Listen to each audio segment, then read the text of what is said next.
Welcome to the FML Podcast, the podcast on a mission to uncover actionable insights, explore the latest trends, and to catalyze your fintech's growth. Join Growth Gorilla's founder and managing director, Sachdev, and some of fintech's hardest-hitting marketers and leaders.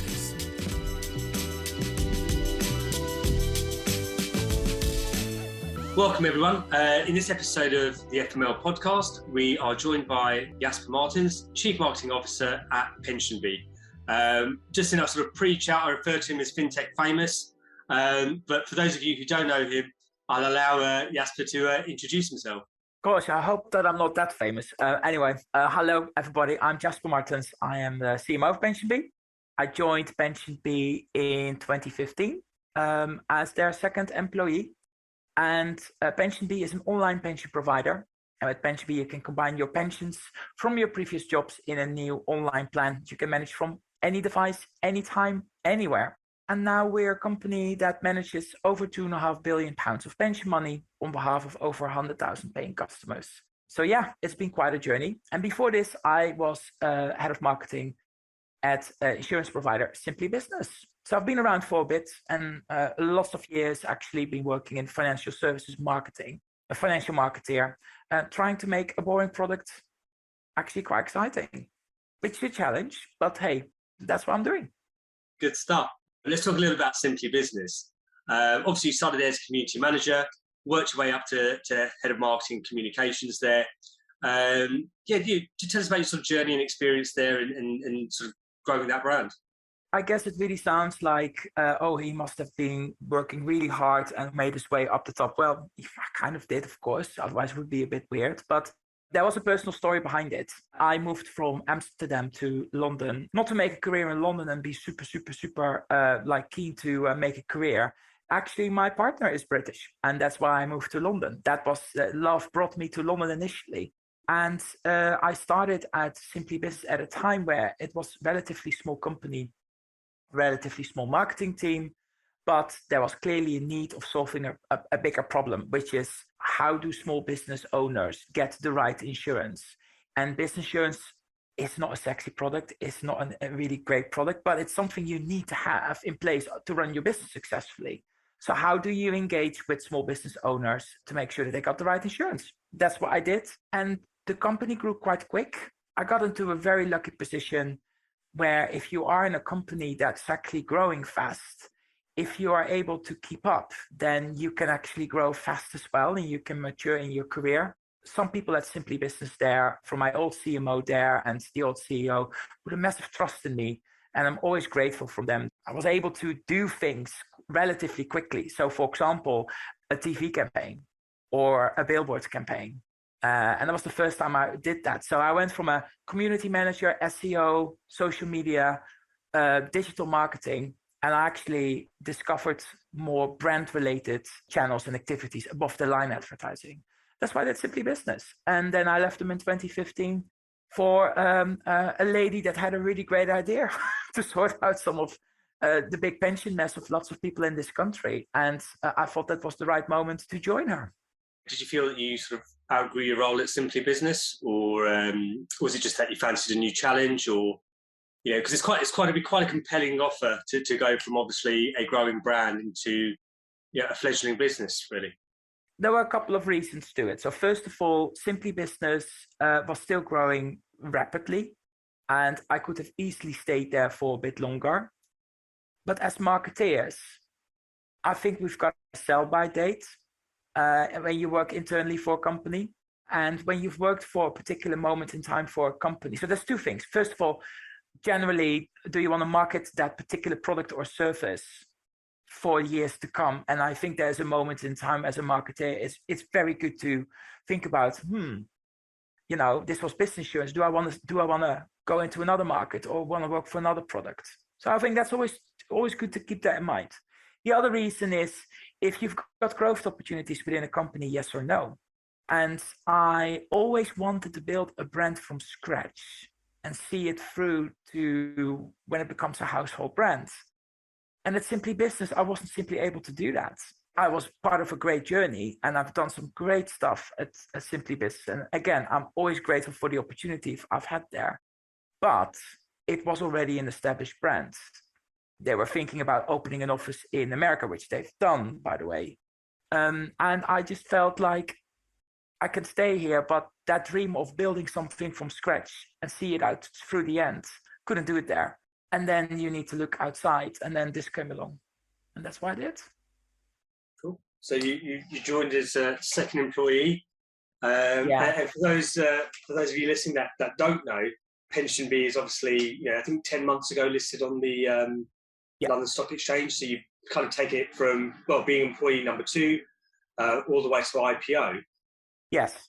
Let's kind of talk about that journey and how your role has changed over the years when you sort of first joined, which was effectively a scrappy startup with some seed funding, to where it is now, where just before we jumped on the call, Jasper just let me know that he's booking in some billboard ads and some other bits and pieces. So obviously to where now you're running fairly large above the line campaigns. Yes. Well, as long as my boss doesn't hear that you mentioned PensionBee as a scrappy startup in 2015, we're good. Romy, we weren't scrappy from the start. You know that. I joined when there was no product. There was no line of code written. There was nothing. There was an idea. I think it was a really good idea. Romy Savova, as an investment banking background, struggled to move her pensions from her old employer to her new employer where she was working. And she thought, I should be good at this. And if I can make mistakes, or if I don't often understand how it works, must be very complicated for many other people. And with auto enrollment happening in the UK, so everybody now had pensions and everybody is moving jobs more than ever. There was a real problem to solve. I remember meeting her and seeing that problem, the solution, the antidote. And I thought, wow, why didn't I come up with this idea in the first place? And that's always a good start, right? I could see a product market fit. So therefore, I jumped ship and started, suddenly you're in a little room near Borough High Street with 5 people in a small room. You've got some seed capital and we have no idea if it's going to work. So you, as a marketeer, what's your first role? You've got limited amount of money or hardly any money at all.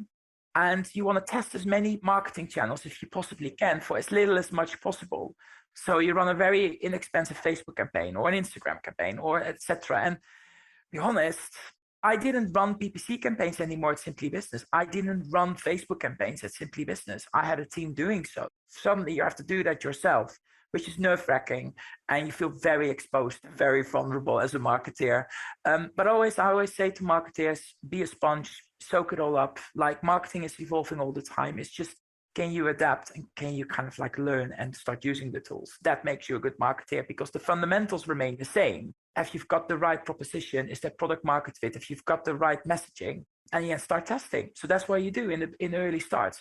And as time then progresses, and you start to see traction, and you start to see certain campaigns doing really well, certain channels doing really well, others really don't. So you do make a lot of mistakes, but hey, that's okay. Then you can start scaling up. And what I've seen with PensionBee over time is that there are so many people you can attract through digital channels, and I would say lower funnel, almost like consideration style campaigns. And then at one stage, you need to go above the line so you can actually increase that funnel. We can talk about it a little bit later, how that has worked for PensionBee, but it's fascinating that, anybody who runs a poster campaign on the tube in the first year is probably not a very good idea. You need to be testing, small, you need to be on digital channels, it needs to be trackable. Investors really want you to show a cost per acquisition for each channel breakdown. That's easy to do on digital, but there is a moment in time where you simply have to go larger. We don't even advise clients putting video ads together until we've got the first few, ads out just to confirm messaging, let alone poster campaigns. A lot of times that we get asked, the conversations that I have with clients and prospects, it's about sort of knowing when the right time is to sort of step up and scale up and introduce new channels. And you talk about obviously doing that sort of testing and learning across the digital channels, nailing down the messaging. When's the time to really start to sort of push the boat out on the spend and start to sort of be aggressive with your acquisition? When did you make that decision with PensionBee? When did you know it was the right time? Well, I can tell you when we made that decision at PensionBee, and that was in January 2019. So it's not that long time ago, actually. Instead of deciding, I wake up one morning and say, let's go on TV, let's do it. You can actually follow the same principles in testing channels, but testing them relatively small. And then if you see if something works, then you can scale them up. First of all, digital channels allow you really well to understand which messages work and which don't. And it allows you to understand which emotional triggers a customer will have. So in case of PensionBee, for example, we found out through digital channels that we brought a lot of sense of relief when you are finally on top of your pensions. Because let's face it, you've got pensions dotted around from previous jobs. You don't know what's in them. You don't know how they're performing. You might lose track of them. So actually, within 5 minutes, we give you that control over your pensions. And you can manage that now on your phone, on any device. Guess what happened? What do customers tell? There's like a weight lifted off your shoulder. That's a non-functional message. You've got that right there. So you can test that on your channels really well. And then after a while, we saw that those messages, those ads, that resonated really well with the audience. I think then you've got a really good case to try it out on, I would say, non-trackable channels, more above the line channels, more brand awareness channels, because you might not be able to track the message, but you've tested so many messages, so many campaigns, that you have a certain degree of certainty that that will resonate well above the line. So I think that is one thing to take. It's not like a given, but it's a really good indicator. The second thing is with TV, we actually tested really small initially, because you can track TV. You can put a pixel on your website. You can run an ad. You know when an ad runs at like 3 o'clock. And then you can track how many app installs you get and how many TV spots. That's what we did. I think we started with £30,000 per month in January 2019 to test TV. Daytime TV is cheap. So don't expect massive influx of customers, because not everybody's watching daytime TV, but it is trackable and it's very inexpensive. And therefore we saw actually a really good traction on TV. And then we started to do 50 grand a month. And then we did 75 grand a month and so forth. And now we can put some bigger budgets against it. And we now can also try more kind of like peak time TV. That's more expensive. But then again, we've built up that confidence. We've built up some data points. And therefore you can showcase to your owners or your investors or anybody who invested with you that actually what you're trying to do actually has an effect on the bottom line of the company. Did you, in your sort of TV purchasing or TV buying, did you test out anything like TV on demand, or did you go for more, like you said, was it like terrestrial daytime television? Linear TV worked really well, simply because it's much cheaper than I would say on performance TV, where you target specific people through the ownership of a BT or a Skybox. That's quite expensive TV. You can do that, of course, but you can achieve the same for linear TV at a fraction of the price. And I would say that's what PensionBee did. You talked about sort of testing and learning. Was there any point at which you thought you missed an opportunity and you wished that you kind of had tested that out sooner? For me, when I was client side, it was the SEO. I wish we'd sort of picked that up and started that journey a little bit earlier. And if I could do it all over again, I definitely would have invested a little bit earlier on in that. But did you sort of have any sort of similar feelings on your side? Well, my background is SEO. Yeah. One of the first things that I actually think we tackled was SEO, because I also know it takes time. It's not an instant result, but investing in it will pay you off in the long term. So we did really invest it. I think one of the things that we did actually pick up quite early, but I wish we would have picked up like almost from day one, is that in our case, customers need to have trust in your company. So it's overcoming inertia and trust. So for example, inertia, you can combine your pension at any time. You don't necessarily have to do it today. You can also do it tomorrow or next week. So a lot of people will have the problem of they will delay it till like a rainy Sunday afternoon. I always say that. But then it's a rainy Sunday afternoon. And guess what? You will be watching Netflix instead, because you can just leave it. That's one thing to overcome. The other thing is trust. Would you trust all your life savings, all your pension savings with a startup that's hardly got off the ground? So I would not. So why would you? So that's one thing to really overcome as well. So one thing that we did was, our plans are managed by BlackRock, Legal & General, the biggest money managers in the world. Your money is FSCS protected with no upper limits. All of these, I would say, trust factors are built in. One thing that I did overlook was actually working with influencers. We did that and I saw a really good uptake, and I wish I would have done that earlier. In our case, it's much better if other people who know their stuff inside out, people that trust those influencers, I would say bona fide influencers. I wouldn't imagine Kim Kardashian promoting our pension app, but I would say there's definitely a community of very credible financial influencers in the UK. And we work with them. We sponsored their annual conference. I had like a little stand with my laptop and a roll-up banner in my t-shirt on a Saturday at Finsbury Square. And guess what? I talked with many of them that afternoon. And up till the day of today, we still work with them. And what they do is they reach their communities. They talk about pension consolidations. They talk about pensions generally. They talk about our product. And people trust them more than they trust me as a marketeer for PensionBee. And I think I wish I'd done that earlier. Some marketers wouldn't be so sort of ready to admit, on missed opportunities.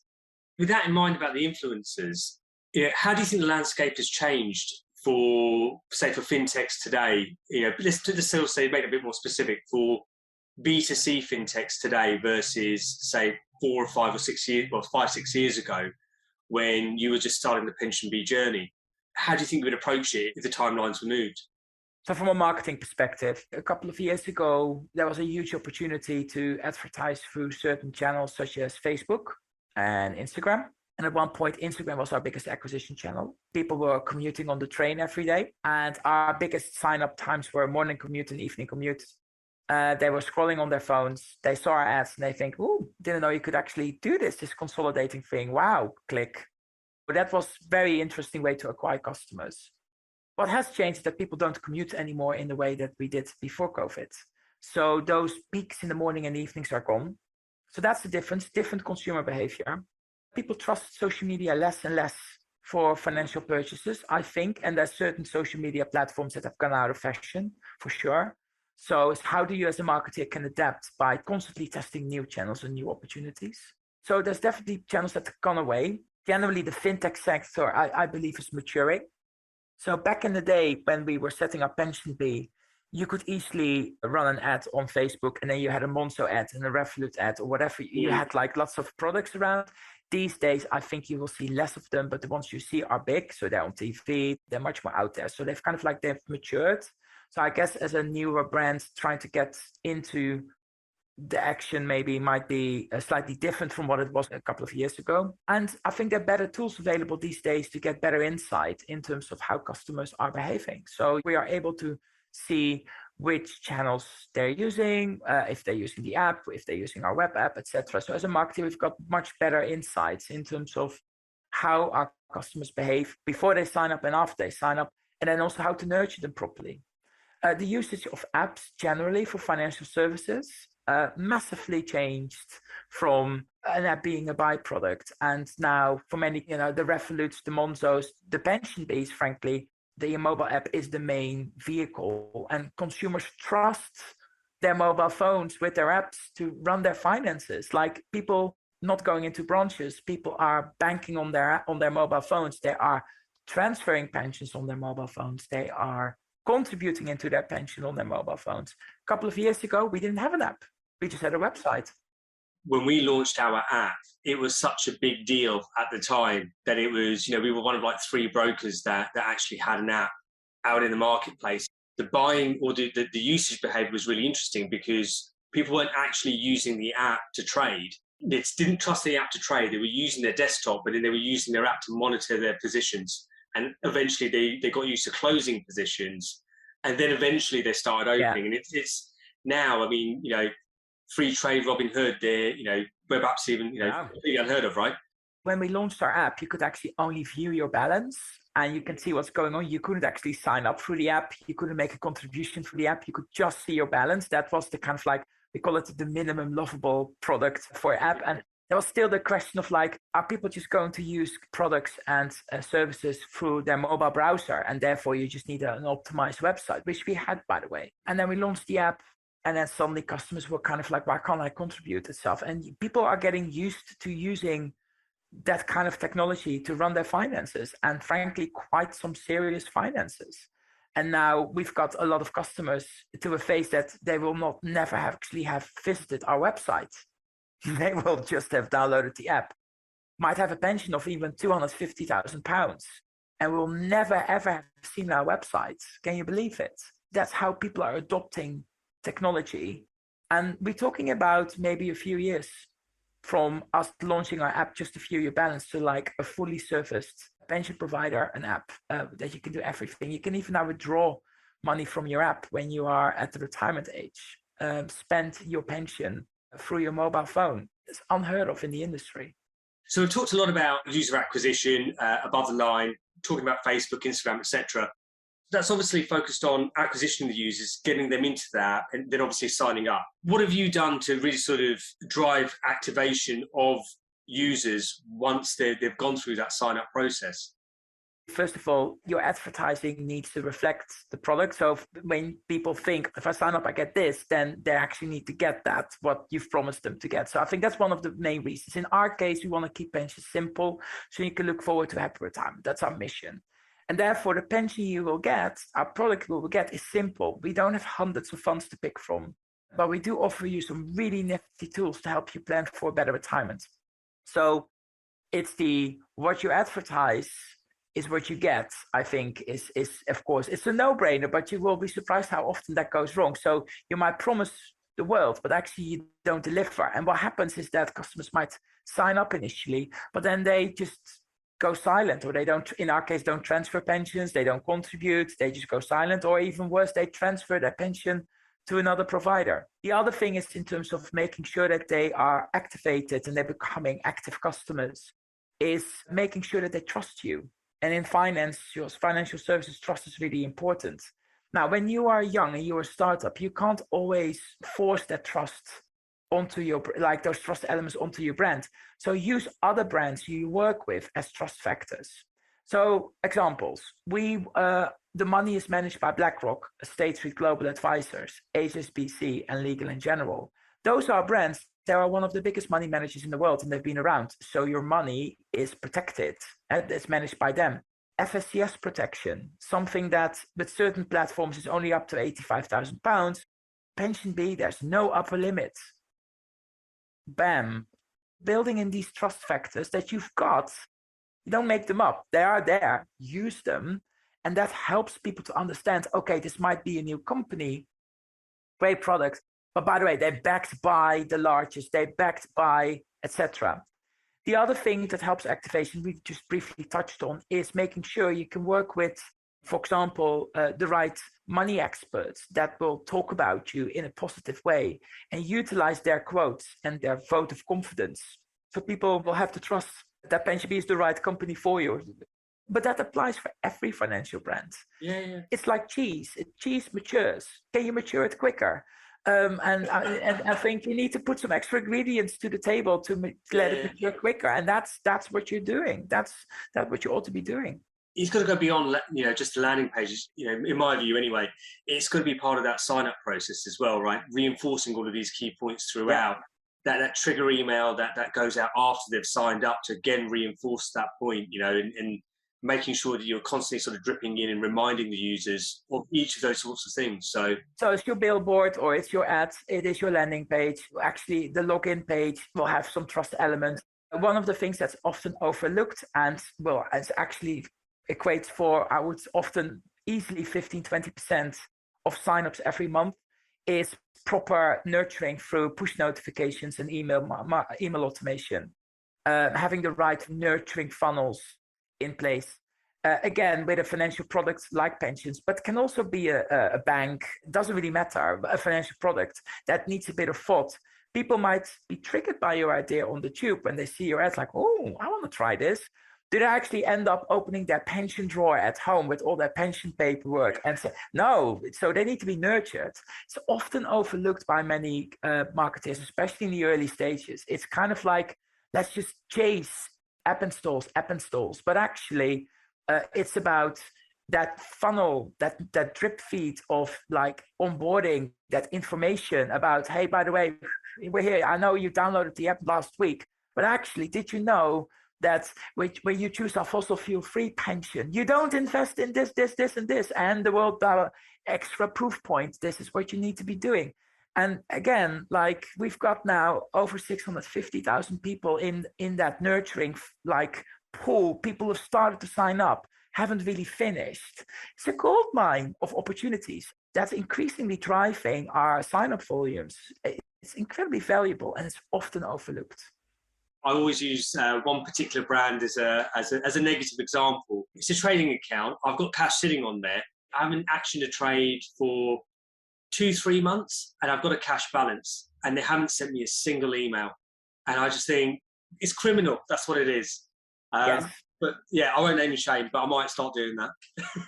When you get to a point where it's actually talking about that pool of customers, whether they are active or slightly inactive, or they need to be activated. Another good example is that people might have signed up to PensionBee, they might have transferred a small pension pot and just left it, and they might not have logged in or whatever, etc. But people will actually still move jobs. So we're currently building some functionality that you can be able to connect your bank account to the Beehive, your online account. And we will able to identify if you have changed jobs because somebody else is paying into your paycheck. And therefore sending a push notification on your phone. By the way, Jasper, after you've given consent, just to be completely clear, it looks like you've changed jobs. Don't forget your pension. Click here to transfer, because that's all we need. We just need your consent. We've got all the information already on file. And then they transfer another pension, and then the amount per pension account grows, and that's good for us as a company. Do you really have to acquire lots of new customers with one pension, or can you also go back to your existing customer base and get more pension transfers over? It's a really interesting debate. Probably not something you probably look at from the start, but maybe a couple of years down the line. What can you get from your existing customer base? Whether you're a pension company or a bank or anybody else, sell add-on products or get more activity in. It's identifying, when you've got targets and numbers to hit, looking at all stages of the funnel and just seeing what levers you can pull. If you've got sort of lower activation rates and et cetera, then, it's a real area to focus on. I think, you mentioned, emails, push notifications. Yeah. My head of CRM, literally the other day, we were doing a proposal for a client and he put in SMS. And I said, really? And he just turned around and just went, because it was a slightly older audience that we're going after. He goes, huge channel for a less tech savvy audience. And I was like, yeah, fair point. I can't argue with you. So yeah. Which also brings me to the other point is, and I am definitely not the youngest in marketing, in fintech in London for sure. So often what you can see, and I've sometimes seen it in our team and I've seen it in other companies as well, is that, what if you are like a marketeer, you're 22 or you're 25, you're probably not watching TV. But if your customer does, maybe sometimes there is a bit of bias going on and you might forget certain channels because you're not consuming them yourself. So you kind of market the products you kind of want, or you use the channel mix you are consuming. But if you look at your customer base, like in this case, in all the customer base, maybe SMS marketing might be quite a good thing to focus on. In our case, it was daytime linear TV that really, really helped us to accelerate. But it's not I don't watch daytime TV unless I'm off sick at home and I watch Homes Under the Hammer. But a lot of people who are in their 50s and 60s will actually watch some daytime TV. And sometimes you just need to be led by data rather than your own personal opinion in that sense.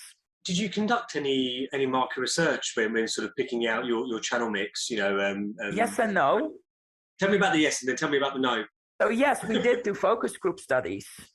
Absolutely. For mid-career savers, older 50+ customers for sure. And we did ask them about their media consumption, etc.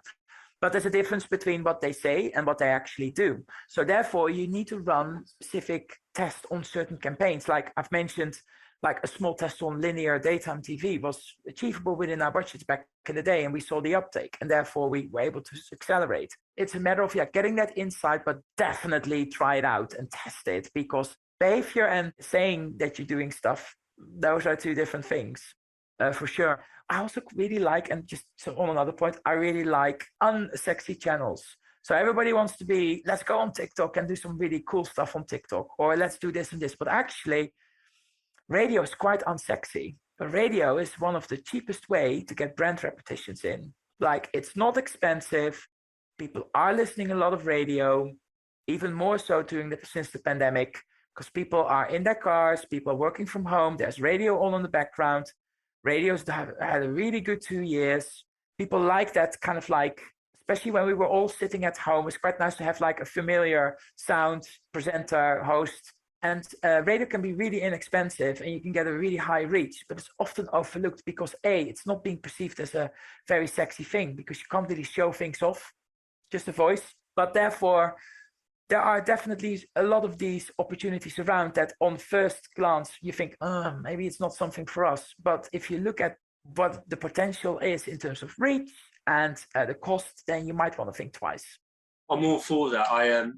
We recommended Spotify to a client of ours, and they said no. They were like, well, would people listen? I was like, the audience that we were targeting, which is hosts of multiple occupation, having something like radio or Spotify on, you're going to have multiple people listening to that ad at the same time.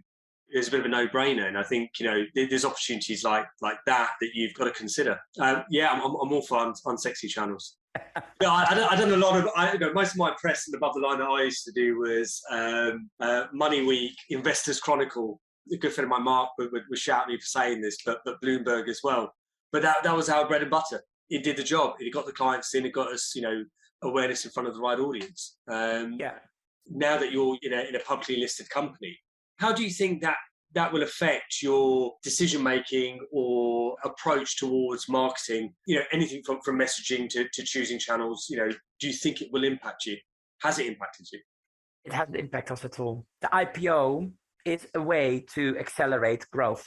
That's what PensionBee has done. The IPO we actually accelerated our road to IPO simply because as a company, we were growing a lot faster than we anticipated. So therefore, we were quite close to that decision, which again has been quite an experience, and it's probably unlikely to happen again in my career. It was great to be part of that and still being part of PensionBee's journey. What an IPO did for us is just accelerate growth. So it means that I'm able to invest more in the channels that we have been able to test, and we scale them up, and therefore we will grow faster. And that's what we've been doing. If you look at our latest trading results, you can see that the company has done really well post IPO, and the money was suddenly available.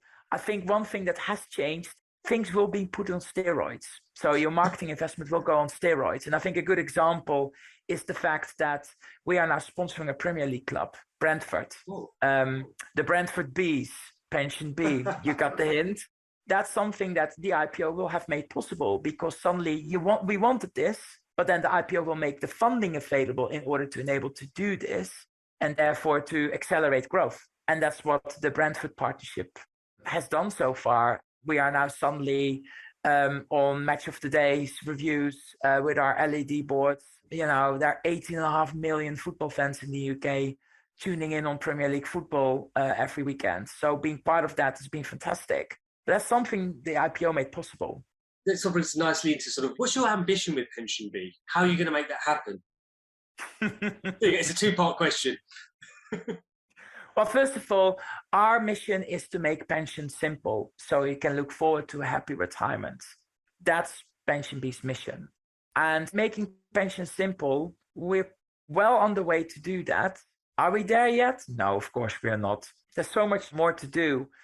We're going to roll out some amazing product features this year that helps you even better to engage with your pension through open banking technology, for example, giving you those insights. And fantastic.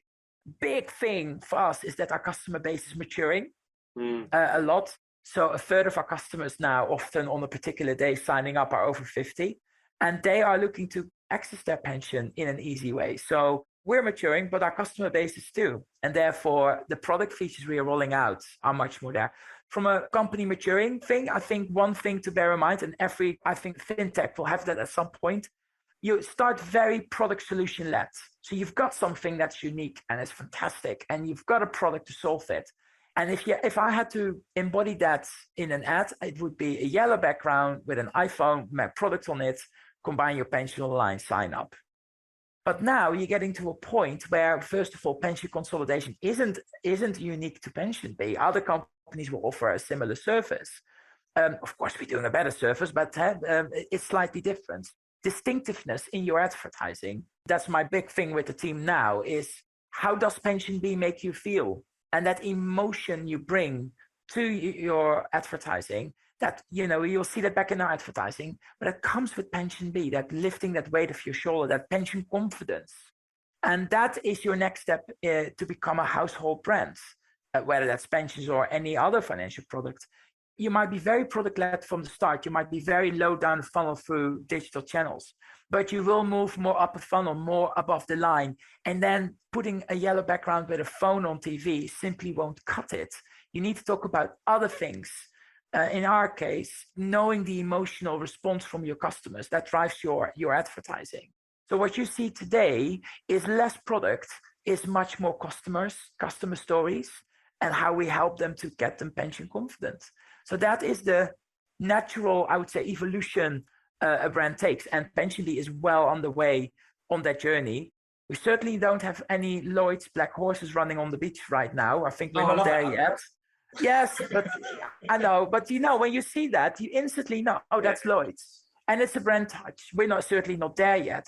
But who knows? We might introduce a B anytime soon. The points that you made there are just really, really important. I just want to sort of re-emphasize that sort of product focus at the beginning, and then that move towards emotion, then eventually where Lloyd's are now, which is obviously that brand focus. And I think it's probably one of the mistakes that sort of early stage startups, not just sort of limited to fintech, make, which is they try to sort of put a smart phrase in or try to brand a slogan or an action or something like that. And actually it needs to be a little bit more problem solution, product focused type of ad. And although going back to sort of unsexy channels, let's talk about unsexy messaging. It's not the sexiest messaging, but it will deliver the results that you're looking for at the end of the day, which is, straight away sort of identifies a problem and leads in that solution. So yeah, but you have to move away from that at some point, because your problem solution isn't unique at some point. You might be from the start, but after a while you're not. And if you would replace the yellow background with a green background and a phone, you think I'm another company. And if you go on the tube and you look at some of the tube panels, you see lots of colors with phones and sign-up buttons. And you can really have to argue, people will miss your brand. They won't see the difference anymore. So you then have to cut through with something else, which goes beyond the problem solution, the product-focused advertising.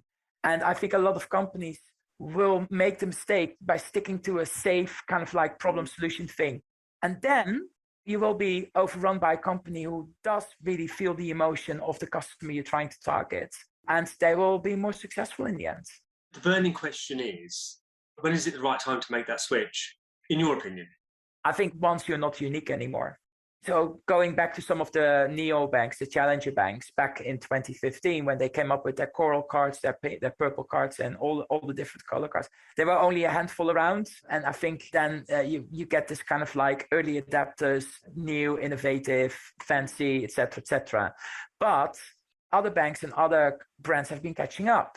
I think Starling has done a really great job, actually, from very much a product-focused approach to, like, if I see a Starling ad on TV right now, I'm thinking, wow, that's a bank I want to bank with. They're still modern, they're still innovative. I still feel that edge they've got, but they come across as such a mature, trustworthy business.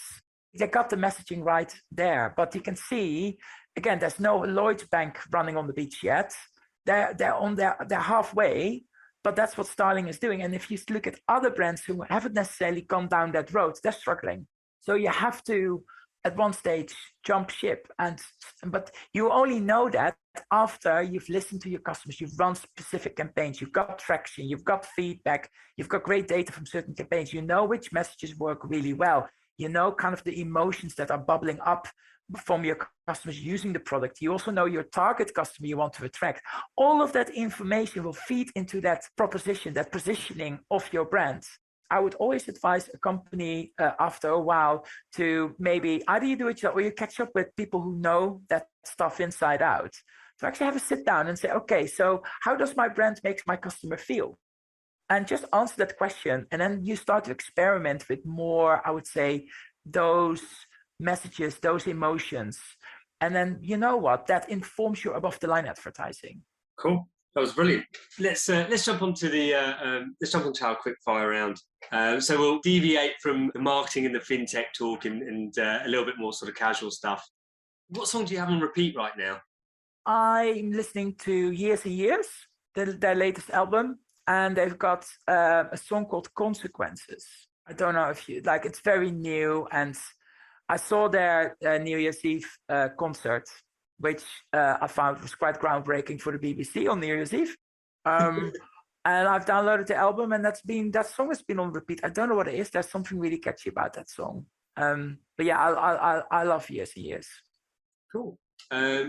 Other than PensionBee, what fintech app are you using the most? I've gone full Monzo in 2018. So my salary and everything is being paid into Monzo. It's my only bank account I've got in the UK. I trust them a lot. Maybe I don't know if that's a good thing or not. Because I haven't seen a bank branch in years. Love it. So that's one. I've got a Marcus savings account, so I kind of check their app once in a while, but I'm not using it too much. They don't offer any interest anymore. They started off at like 1.5%. Now they throw a few pennies in your account every month. It's 0.5%. It's not really that great, is it? And the other, I've got a free trade account. I do like to trade some shares. It's not big, but of course I want to see. I think they've done a great job actually in the UK, and they're a challenger to some of the traditional investment platforms. And the other one that's maybe the odd one out, but I think that's such a great product. That's Pleo.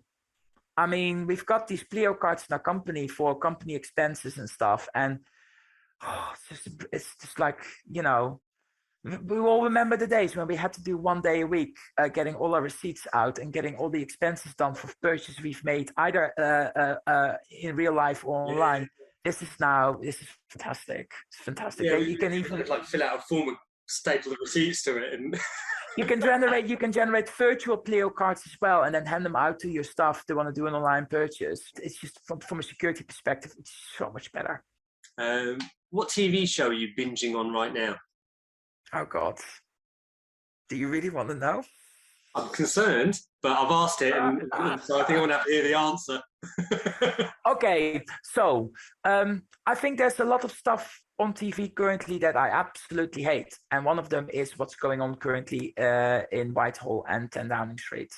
Wherever, it doesn't matter which political spectrum you're from, but am I really proud what's going on currently in politics? No, I am absolutely not. So there's a couple of programs that I just watch that have absolutely nothing to do with it. So it's the other extreme. So I love an episode of Family Guy. Okay. In the evening. I thought it was going to be something bad. No. Family Guy, American Dad, maybe. I watched Drag Race Canada on the BBC iPlayer, and Queer Eye, the Austin edition on Netflix currently is also on my box set.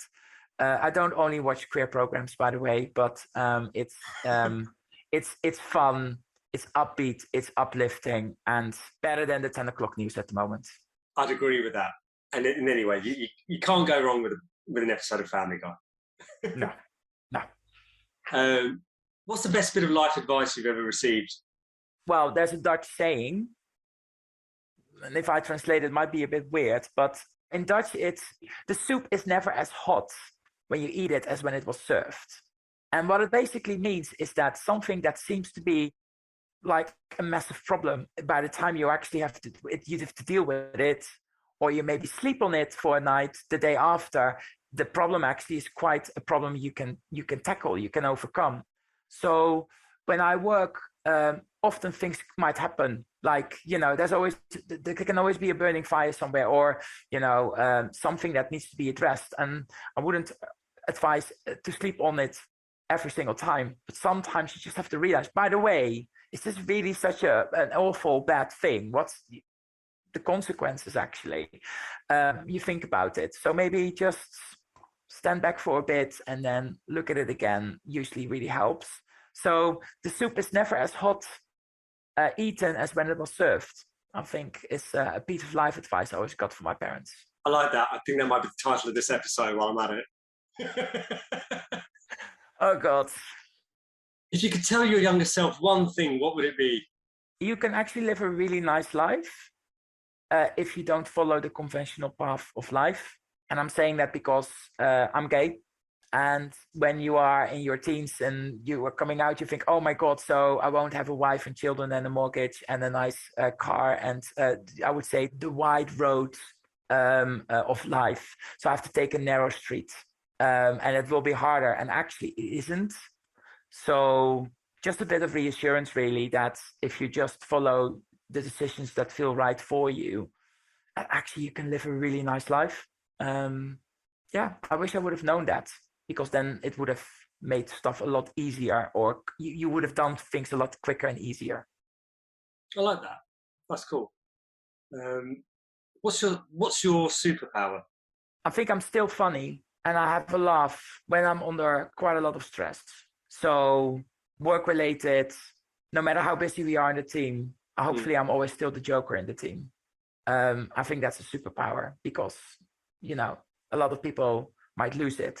And I usually don't lose it as such. I think that is the case. If my colleagues are listening and they disagree, then I would love to hear their thoughts. And don't take yourself too seriously. I think that's the other thing. Don't take yourself too seriously. That makes a lot of sense. Cool. And then who in the world of fintech would you most like to take to lunch? Well, first of all, my boss has just become mother of her third child. So I haven't seen her for a bit. So I would love to take her out for lunch once she's, back up and running very soon, actually. I think the person who I would love to have a lunch with is Anne Boden, really, a non-financial marketeer. But she leads Starling Bank. I've read her book. I think it's a role model for anybody who wants to start something, has overcome challenges, especially in the beginning. But actually, she's on the road to become a profitable, or they're already profitable company. It's, for me, an example how you set up a new financial business that can actually be profitable after a couple of years, without being part of the dreadful fintech bubble that might burst with unprofitable fintechs falling over. So I think I would love to know a little bit more about how she did that beyond reading her book. Cool. As I said, like, you're the second person who said that. I think Anne's going to be. I think after we've done a few of these, we'll tot up and see who's come out at the top. Yeah. Can I also sneak in another second one? I already had dinner with him, by the way, so it's okay. And he's left 11FS now, but Eric Voorwiller, he used to be the CMO of 11FS. He's now set up his own company, great product. He's launching that, but it's quite a small world of CMOs and marketeers in fintech. Quite a few people know each other, like Eben Newton from Habito. I've met her now a few times. We chat with each other. Great people, small worlds, similar challenges, different solutions. Rather than just having lunch with somebody, sometimes having them together for some dinner. That's what we've done in the past. Would love to do that again post-COVID. Which is almost there. We're almost out of COVID. We're in the endemic. I think we've got Eric coming on next week, actually, if I'm not mistaken. So he's booked in. We're going to have a chat with him about his new agency. It's actually quite cool. Yes, he's taken the plunge and it looks fantastic. But again, it's like massive respect for him in terms of knowing his stuff inside out. And there's only a few of them walking around. Very true. I do see him as a bit of a marketer's marketer, right? He's very, very solid as a marketer. And then my last question, and this always catches people, is my favourite question, which is, what's one thing that I haven't asked that you think I should have asked you? What's your cost per acquisition? And I'm not going to ask that. I'm not going to ask that question, but that's probably what a lot of people want to know, but I'm not going to answer that. By the way, we're a public company, so the answer is available online in our annual report. There you go. I'll look at that later, actually. There you go. Brilliant, Jasper. That was fantastic. Thank you very much for coming on today. I learned an awful lot. I'm absolutely sure our listeners will as well. Thank you for sparing the time. No worries. Glad for having me. The FML Podcast is brought to you by Growth Gorilla. To find out how our marketing growth experts can boost your fintech's growth, head to growthgorilla.co.uk. And make sure to search for the FML Podcast in Apple Podcasts, Spotify, or anywhere else podcasts are found. Don't forget to click follow to ensure you don't miss any future episodes. On behalf of the team here at Growth Gorilla, thanks for listening.